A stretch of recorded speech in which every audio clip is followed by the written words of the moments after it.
Stay with Action News and ActionNewsJax.com for continuing coverage.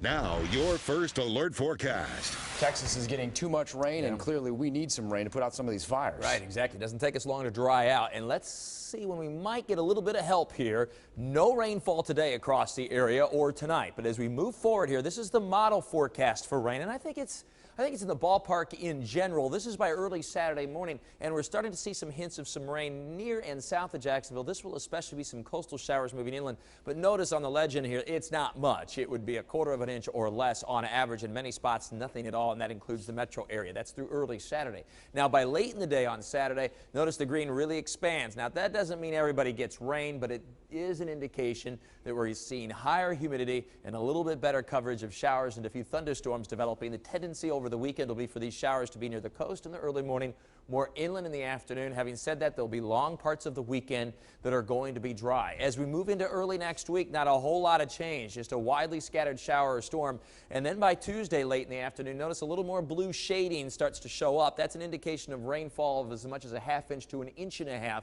So gradually, we're going to see the showers and thunderstorms increasing over the next 5 days or so, but there'll be many spots that won't measure rain between now and about Monday or Tuesday. And then by the middle and end of next week, looks like a much wetter pattern. So we really have to wait a solid 5 or 6 days before the pattern becomes especially wet. In the meantime, it's pretty hit and miss for the rainfall, and there's no rain now. On 5-Speed First Alert Doppler HD, we zoom in a little bit.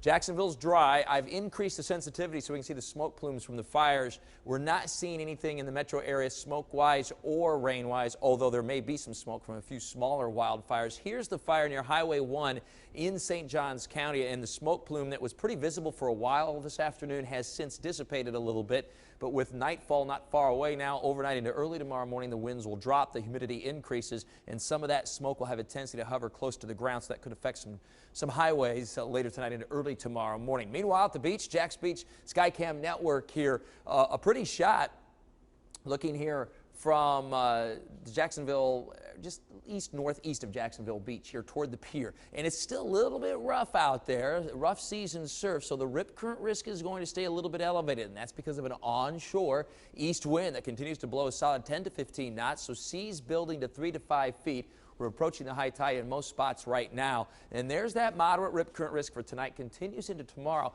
And we may see a high risk of rip currents by the weekend as that onshore wind increases just a little bit. So we still have to use some extra care at the beaches. We always should anyway. But especially right now with this rip current situation, the water temperature at about 80 degrees. So 7 o'clock tomorrow morning, it's dry. And then eventually that sea breeze pushes inland, and it just looks like another dry day for the area tomorrow. Nice, other than the high fire danger. And by early Saturday morning, there are those few isolated coastal showers, and then as we go through the day, a better chance for a few showers and storms, but it's mainly inland, away from the beaches, away from I-95, mostly near and west of Highway 301 through the afternoon on Saturday into early Saturday evening. We'll repeat that then for Sunday in your 7-day forecast with that weekend always in view. Now the temperatures get a little hotter too, 85 to 90, just a widely scattered shower or storm. Fire danger essentially remains high through the weekend. And then the early part of next week, a scattered shower or storm before that rain increases finally Wednesday into Thursday.